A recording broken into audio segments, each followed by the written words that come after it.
Salut Coralie! Salut Chantal! Salut les rebelles! Salut les rebelles! Donc cette semaine, c'est à ton tour, tu as rencontré Louis Ramirez. Oui, j'ai rencontré Louis, on a parlé de 4 principes. Vous en avez fait un de plus que moi. Ben oui, on a essayé d'accélérer ça un petit peu, mais on n'a même pas réussi à les finir, il en reste encore 3. Louis, ben vous avez pu l'écouter dans l'épisode 3 de notre podcast Activiste en crise, où il parlait des 4 premiers principes. 3 premiers principes, on a réussi à en faire 3. C'est ça. Et vous l'avez entendu peut-être, Louis est assez critique du mouvement. On voit que c'est pas un brainwashé comme certains Non, il est prétendent. très critique, puis c'est une des raisons pour laquelle on voulait qu'il parle des principes, parce que, bon, les principes, on peut les interpréter de toutes sortes de façons, il y a vraiment matière à discussion, c'est loin d'être sectaire.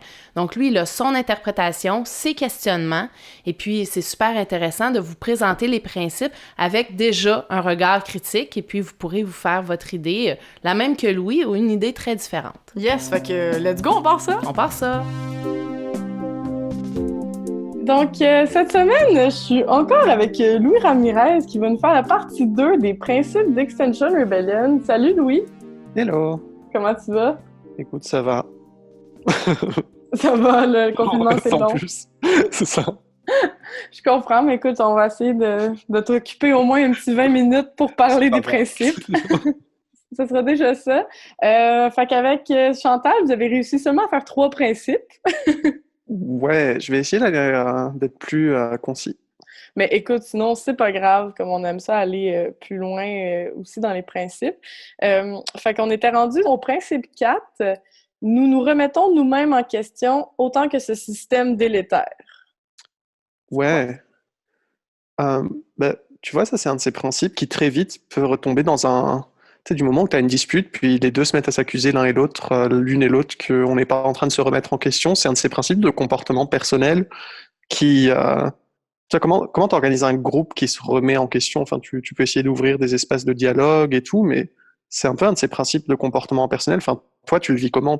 Comment est-ce que tu fais un effort spécial pour te remettre en question ou... Ben, moi, je pense que oui, un petit peu, mais j'avoue que c'est compliqué en groupe de se remettre en question, de se dire est-ce que c'est vraiment moi, surtout quand on est proche, là on est dans c'est la crise climatique, on est en urgence, fait que c'est dur de faire ça de façon rapide et efficace, j'ai l'impression. Ouais, ou comment tu fais une session d'introduction, enfin, quand tu te mets sur un pupitre et tu demandes à tout le monde, on va tous se remettre en question, enfin, ça commence à ressembler à un culte, encore plus qu'à que ça a déjà ressemblé à un culte, là, tu sais. Mais, ouais, enfin, tu vois, ça, c'est un de ces principes qui, si je devais le mettre en pratique, on peut essayer de d'essayer de bien évaluer qu'est-ce qui marche pas et tout, mais, ouais, c'est dur à instituer parce que c'est très personnel, en fait. Il n'y a pas d'institution qui existe pour nous aider aussi à nous remettre en question là, en ce moment. Hein? Ouais, enfin, pas que je... Tu sais, sinon, on fait quoi? C'est genre une sorte de round où on confesse tous nos fautes ou un truc comme ça, mais encore une fois, tu tombes dans le culte, quoi. Mais puis, tu sais, aussi, je pense que c'est... Si toi, tu es en train de te remettre en question et tu donnes... Quelqu'un d'autre a pas l'impression que toi, tu te remets en question, bah là, tu vois ce que je veux dire? Ça... Comment est-ce que tu détermines si quelqu'un est en train de se remettre en question ou pas? Parce que direct, ça rentre dans une dynamique un peu... C'est vraiment comme un principe qui est plus une valeur là, intrinsèque. Ouais, un c'est principe ça. qu'on peut mettre en application. Ouais, c'est sûr. Parce que tu sais, genre, comparé à un principe comme non-violent, non violent, tu sais, t'as une manière assez facile de déterminer ça vite fait et tout. Mais là, des principes de comportement personnel, enfin, qui va être le juge de si quelqu'un adhère à ces normes ou pas? Donc ouais, c'est beaucoup plus une valeur, en fait. Et à chacun, en fait, sa manière d'essayer de s'y rattacher dans les situations où on n'est plus trop sûr, quoi. Ouais, puis ça fait écho peut-être, je peux peut-être déjà dire le principe 5 parce qu'on s'en va déjà là-dedans que principe 5, c'est nous valorisons en amélioration continue. C'est à peu près la même chose ici. Ouais, mais tu vois, valoriser l'amélioration continue, ça, t'as des manières d'incarner ça dans des processus de groupe. C'est-à-dire, par exemple, tu peux juste essayer d'y aller par expérience et donc accepter qu'il y aura des erreurs, tu vois. Donc, tu peux faire un groupe où, par exemple, tu vises tout le temps la perfection.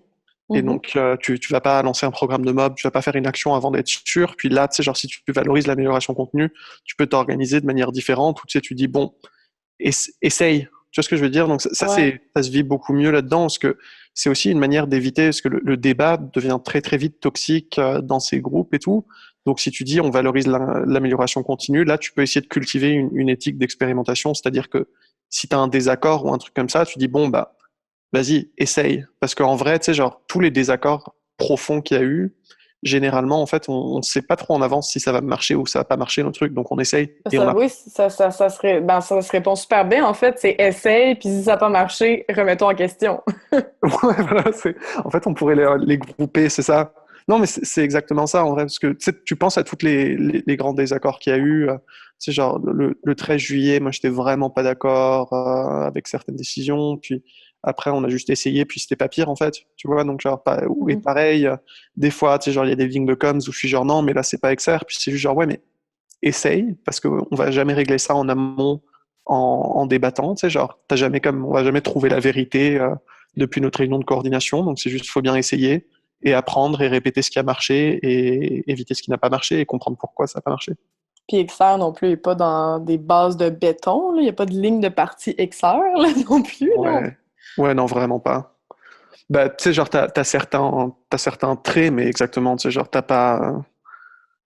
Ouais, tu sais, genre, t'as pas une manière super claire de trancher avec une autorité suprême qui va dire ça c'est XR, ça c'est pas XR, tu sais. Exact. Puis y a-t-il quelque chose qu'on peut faire dans nos institutions qui peut aider à l'amélioration, tu penses? Tu sais, c'est-tu des debriefings obligatoires qui peuvent aider? Ouais, des debriefings obligatoires. Ben, c'est sûr que prendre l'habitude de débriefer, c'est une bonne chose. Mais le truc, c'est qu'il faut aussi s'organiser de telle manière que les apprentissages soient intégrés là-dedans. Donc, en mob, quand je coordonnais, on faisait juste, on allait très très vite et ça a des avantages et des désavantages. Mais tu sais, genre, on était comme, OK, cet atelier, on va juste essayer. On lance l'événement Facebook, on met 50 balles dedans, on voit combien de monde y va et on voit si les choses vont mieux après. Puis après, on répète. Ou tu sais, genre sur Facebook, c'est juste en com, tu sais, genre, on est comme, bon, est-ce que ça marche de parler un peu comme ça? Bah, vas-y, fais un post, puis vois si ça buzz ou pas. Ouais, t'as-tu un exemple, par exemple, en mobilisation, en mob, de quelque chose que vous avez essayé, vous étiez pas sûr, puis finalement ça a bien marché? Bah, il y a plein de trucs qu'on a essayé et qui n'ont pas marché, surtout. Mais ouais, tu sais, genre, au Ben, tu début. peux en dire un aussi, je pense que les gens qui nous écoutent vont trouver que c'est Ouais, des bah, bons il y en exemples à a ne pas plein. faire. Mais tu sais, au début de l'été 2019, on savait pas trop comment faire de la mob, en fait. Puis, on avait un espace, donc on s'est dit, OK, vas-y, on va faire une présentation et un 5 à 7 par semaine. Puis, au bout de 2-3 semaines, on a réalisé que personne ne venait. Donc, on a réalisé que le problème, en fait, c'était d'attirer des gens et de stimuler, tu sais, genre de l'intérêt plutôt que de juste faire nos présentations. Mhm. Donc, après, on a essayé plutôt d'aller voir d'autres organisations et tout. Puis ça, on a réalisé que ça marchait pas parce qu'en fait, ça prend beaucoup de temps. Il faut vraiment bâtir des relations de confiance si tu vas te faire inviter pour donner une présentation. Donc, on a continué, mais ça a pris jusqu'à l'automne avant que ça finisse par marcher. Puis après, on a essayé des équipes de rue. Puis ça marchait un peu mieux. Puis après, on a fini par faire du média payant sur Facebook quand on a eu de l'argent et le mélange d'équipes de rue, puis média payant, puis présentation et 5 à 7, ça marchait. Puis après, on a réalisé qu'on savait pas quoi faire avec les gens. Donc après, on s'est mis à faire des sessions d'orientation.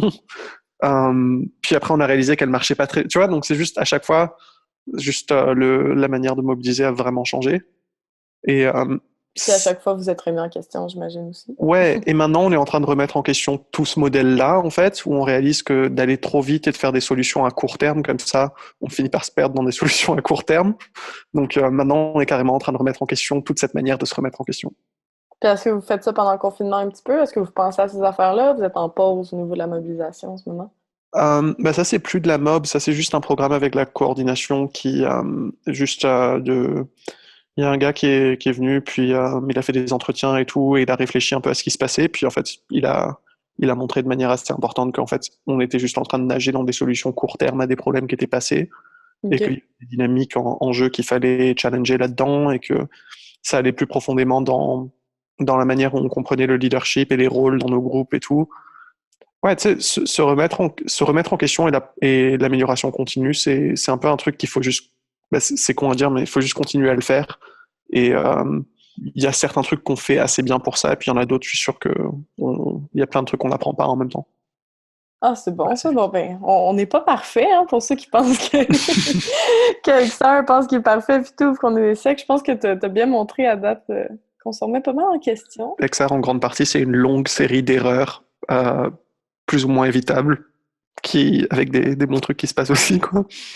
Ouais, c'est ça, parce on est en urgence climatique, fait qu'il faut aller vite, mais en même temps, il y a une certaine vitesse qu'il faut trouver aussi. Une vitesse de croisière, ça fait pas longtemps que ça existe, XR non plus. C'est ça, ouais. Je comprends, il faut trouver tout ça. Puis, principe 6, nous accueillons chaque personne telle qu'elle est. Ça, c'est pas mal important, je pense. Ouais, bah, ça c'est important et je pense que à un certain niveau c'est clair et à d'autres c'est moins clair en fait à mettre en pratique. Donc il y a un peu, tu vois, donc là il y a le comportement personnel qui est mis en jeu, mais il y a aussi le comportement de groupe, tu vois. Et là c'est plus compliqué des fois parce que faut que le groupe soit maximalement accueillant et maximalement accessible. Et donc là, ah, tu vois, genre juste des trucs comme choisir tes espaces pour qu'il y ait un accès chaise roulante. Ouais. Choisir tes espaces, tu sais, genre essayer de décoloniser tes espaces, et là c'est super difficile. Enfin, super difficile. Là, malheureusement, on n'y arrive pas aussi bien qu'on pourrait. Savoir faire attention et accommoder. Ouais, tu sais, ça c'est une réflexion continue en fait, et qui vient de plein de directions différentes, parce que, par exemple, il y a des gens qui viennent et qui partent, et il y a des gens qui pensent que ça c'est une faute d'accessibilité, et des fois ça l'est, et des fois ça l'est pas. Toi, qu'est-ce que t'en penses? Je sais pas, c'est vrai que c'est difficile. Il y a beaucoup de gens qui. J'ai entendu au niveau de XR et hors XR un peu qu'effectivement, il y avait il y avait un certain blocage pour ces gens-là à s'impliquer, des fois par rapport à. C'est souvent par rapport à leur couleur de peau. Ils sentent pas qu'ils se sentent en sécurité dans la désobéissance civile. Peut-être qu'ils voient pas comment ils pourraient s'impliquer si c'est pas en se faisant arrêter, puis ils ont peur de se faire arrêter. Moi, c'est surtout au niveau des différentes origines ethniques et culturelles, là, je trouve qu'il y a le plus gros problème que j'ai vu, pour moi, il était là. Ouais, Je ouais, c'est sais pas sûr. comment le régler malheureusement parce que tant qu'on est des on va le dire là, tant qu'on est des blancs, ben on peut pas aider à que ça soit moins blanc, mais c'est difficile pour les communautés de se sentir accueillir quand veut pas, on est un peu l'image de la domination. Fait que Ouais, c'est c'est dur ça. d'aller contre ça un peu là. Mais il y a plein de trucs qui ont été essayés dans cet ordre-là, tu vois, parce qu'il y a eu des moments où on pensait que, tu sais, il y a beaucoup de méfiance à l'égard de la diversité, parce que c'est un peu corporatif et cosmétique en quelque sorte. Tu Mhm. sais, genre, tu te démerdes pour accueillir des personnes de couleur, mais en fait, t'as rien changé à ton espace, donc ça devient cosmétique. Euh, Puis après, donc tu sais, pendant longtemps, on essayait de faire plutôt de la solidarité. C'est vers là où les efforts sont, donc c'est-à-dire cultiver des relations avec des activistes autochtones, cultiver des relations avec des activistes du droit du logement, etc., etc. Donc en fait, parce que le truc qu'il faut se souvenir, c'est qu'on est en train d'exiger, on se bat pour un changement total de la société. Il n'y a aucune excuse pour que cette nouvelle société qu'on préconise, elle n'ait pas une mesure correcte de diversité, d'égalité dedans. Mais entre-temps, tant qu'on n'a pas vraiment ces relations, qu'on n'est pas vraiment en train d'écouter des personnes d'autres mouvements, on va jamais être crédible à demander une transition juste. Mhm. Euh, et après, l'autre truc, c'est on a tendance à vraiment pointer à des facteurs structurels et tout pour le fait qu'il y a un manque de personnes de couleur dans le mouvement et tout. Mais en même temps, c'est aussi qu'on est concentré dans des quartiers qui sont prédominamment blancs aussi. Donc, tu sais, si tu es toujours sur le plateau, forcément, tu vas avoir plus de Français et plus de Blancs québécois que si tu étais dans un quartier différent comme ça. Donc, Ouais. ouais, ce degré-là de comment est-ce qu'on est crédiblement un mouvement pour la justice, ça, c'est un casse-tête qui continue. Ouais, puis ben aussi, j'en avais entendu dire que certaines communautés, je comprends qu'ils ont tellement de problèmes, tu sais, ils ont des problèmes de pauvreté, ou ils ont des problèmes de racisme aussi à faire face. Il y en a beaucoup qui disent que l'environnement, c'est pas leur priorité. Toi, t'aurais quoi à répondre à ça? Euh, Bah, je sais pas, tu sais, j'ai pas vraiment eu cette conversation spécifique, mais c'est sûr que tu vois, du côté de d'autres parties du mouvement blanc écologique, si on peut l'appeler comme ça, au Québec, il y a eu des dynamiques comme ça où ils allaient voir des communautés comme ça et puis on leur répondait, mais c'est super ce que vous faites, nous on est en train de travailler sur autre chose. Je pense que c'est pourquoi pas tant qu'on reste en solidarité avec eux, tu vois, donc c'est Mhm. pouvoir mettre un message, c'est dire, ok, ben là on trouve que c'est inacceptable, on a besoin d'un mouvement multigénérationnel, multiracial, et c'est inacceptable que, par exemple, pendant la crise du Covid, il y ait du racisme contre les communautés asiatiques. Ouais. Donc, on est en solidarité avec nos frères et sœurs là-bas parce qu'on a besoin d'eux dans le mouvement et ce racisme les empêche de se battre pour ça, tu vois, etc. Je pense que, encore une fois, c'est là où ça souligne l'importance de la solidarité et des relations, tu vois. Et là, on peut parler de culpabilité blanche autant qu'on veut, puis ça se passe, tu sais, genre, t'as plein de gens, le mouvement est très très fort à dire, ouais, mais on est très coupable d'être blanc et il faut être intersectionnel. D'accord, mais concrètement, qu'est-ce que ça veut dire? On est beaucoup moins fort à juste sortir un peu de nos cercles habituels et aller serrer une main quelque part. Bon, en Covid, tu peux pas serrer la main, mais tu sais, juste genre, Ouais. aller bâtir ses relations autre part et essayer de se pointer quand eux et elles, ils ont des événements. Ouais, c'est bon ça. D'ailleurs, XR a déjà fait des événements en collaboration. Effectivement, la solidarité, c'est une bonne façon de voir les choses parce que c'est dans les revendications d'XR, justement, une, euh, une transition juste. Ouais, mais tu sais, c'est juste avant, la première chose à faire, c'est juste de commencer c'est comme tout en organisation politique, c'est de bâtir des relations et bâtir de la confiance. Et ça, c'est dur, ça prend du temps, c'est ingrat. Ça se met pas sur Facebook pour se vanter d'à quel point t'es woke ou un truc comme ça. Et Mhm. pourtant, là-dedans, il y a toute une culture woke où, tu sais, qui réduit tout ça à se vanter, à se positionner comme plus moral et l'incarnation de la justice et tout ça. Puis ça aide personne. Et Ouais. donc, en même temps, tu sais, tu vas te faire taper sur Facebook par quelqu'un qui est très content de pouvoir juste rappeler à tout le monde leurs privilèges, sans rien faire pour se débarrasser de ses privilèges pour autant. Mais ce travail, tu sais, genre, tu peux pas répondre, ben non, regarde ce qu'on est en train de faire, c'est juste, tu dois y aller et gagner la confiance de certaines personnes et bâtir une culture interne qui fait que cette confiance n'est pas ébranlée. Et ça prend du temps et c'est très dur. Ouais, c'est pas facile, mais on peut passer peut-être à un autre principe. Je trouve que là encore, ça se répond bien, mais tous nos principes se répondent, évidemment. Ça sort pas d'une boîte, là. C'est quoi le Mais prochain?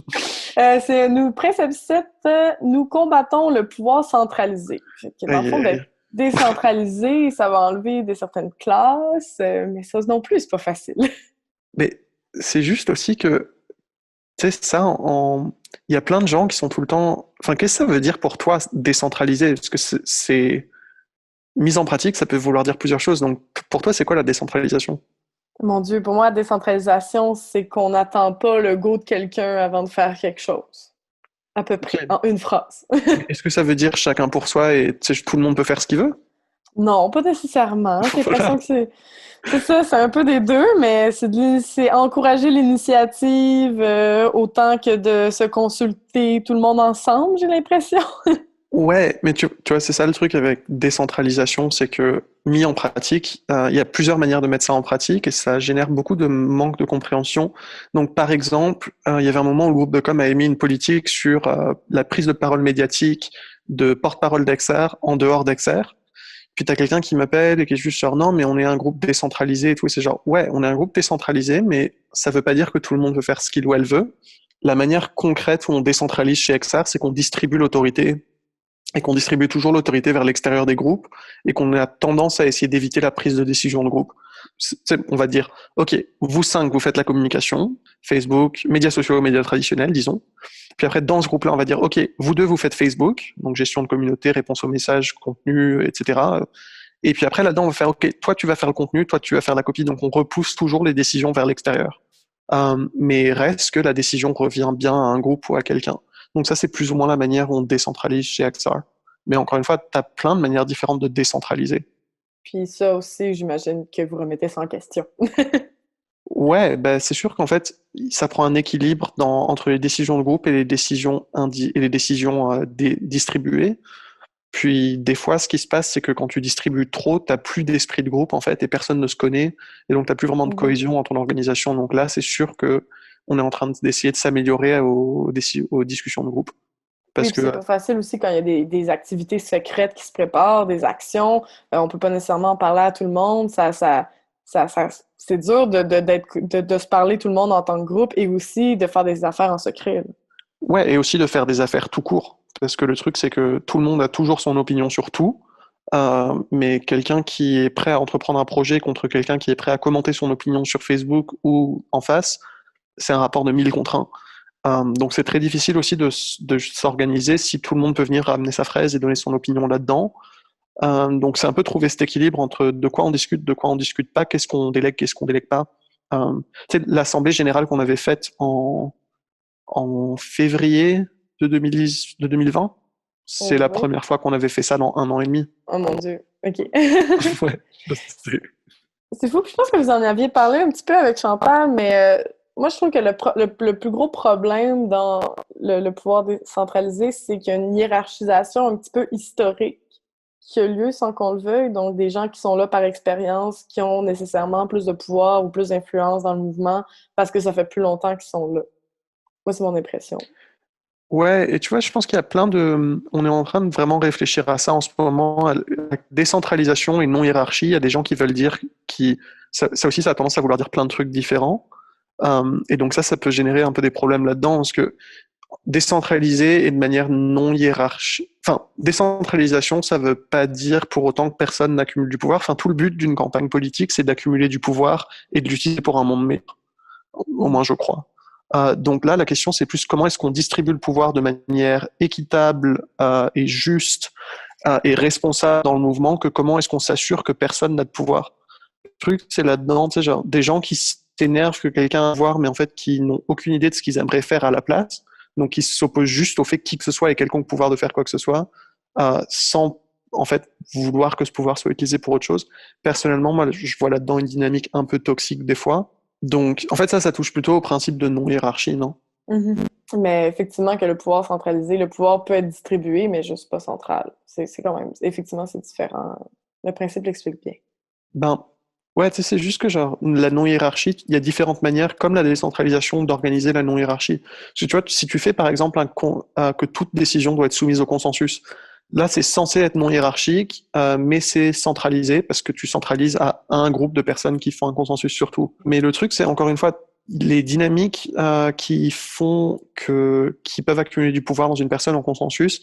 Il n'y a rien dans une discussion en consensus qui empêche toi ou moi d'aller dans le couloir entre les décisions et de parler à 5 ou 8 personnes qu'on connaît très bien pour essayer de les diriger vers quelque part. Enfin, le dispositif en soi n'assure pas forcément une égalité de fait. Et donc là-dedans, il y a un peu juste cette différence entre s'assurer que personne n'ait de pouvoir et s'assurer que personne ne puisse abuser de pouvoir ou n'ait de pouvoir qui n'est pas redevable au reste de la communauté ou qui... Tu vois ce que je veux dire? Oui, c'est vraiment clair. Encore une fois, là, la manière où Axar assure la non-hiérarchie, c'est en distribuant les tâches entre des groupes, puis les distribuant aux individus, et puis en assurant des mécanismes, en fait, des responsabilités qui viennent avec chaque mandat. Ça n'empêche pas qu'une personne fasse plus que d'autres personnes, dans quel cas elle aurait plus de pouvoir décisionnel, mais c'est juste que ça contraint son pouvoir décisionnel à certaines choses. Tu sais, si tu rentres et tu connais tout le monde et tout le monde te fait confiance, tu vas avoir plus de pouvoir que quelqu'un qui rentre et ne connaît personne, en fait, parce que les gens vont être plus disposés à te faire confiance avec certains mandats. Et donc là, la manière de s'organiser, c'est essayer de maximiser le contact entre les gens et d'intégrer aussi vite que possible les gens dans des réseaux de relations et tout. Ouais, ça va être d'aller prendre des bières ensemble. Ouais, non mais carrément. Et pour ça, tu sais, genre, chez Action Québec, essayer d'avoir des réunions courtes et efficaces pour créer l'espace pour boire des bières ensemble après aussi. Comme ça, le travail est fait et délégué, et puis après, tu as le temps de socialiser. C'est bon, ça. Ben, on pourrait quasiment se laisser là-dessus, je pense. Laisser tout le monde avoir envie d'aller boire une bière avec les activistes. Ouais! Quatre principes, là. Mais à 2 mètres de distance. Bon, ben merci encore beaucoup, Louis. Bisous! Bisous, bye. Merci Louis, j'espère que vous n'êtes pas trop mêlés à la maison dans toutes les réflexions de Louis. Oui, il y en a pas mal, hein, quand même. Il pense, il réfléchit, il critique beaucoup. Oui, puis si jamais vous voulez voir les principes par vous-même, sont disponibles sur notre site internet, donc c'est extinctionrebellion.ca/Québec. Vous allez pouvoir les lire et vous faire votre propre idée parce que, comme on le dit souvent, c'est vraiment matière à interprétation. Il y a toutes sortes de façons de voir les principes. Louis a sa façon. Je partage pas toujours ses idées. Parfois oui, parfois non. C'est surtout intéressant d'y réfléchir. Oui, puis ils viennent dans le fond du Extinction Rebellion UK. Donc en Angleterre, c'est eux qui ont parti Extinction Rebellion, comme on sait. Et c'est des principes qui vont changer peut-être, qui ont déjà changé jusqu'à maintenant. C'est sûr qu'avec la traduction, il y a un petit peu de lost in translation.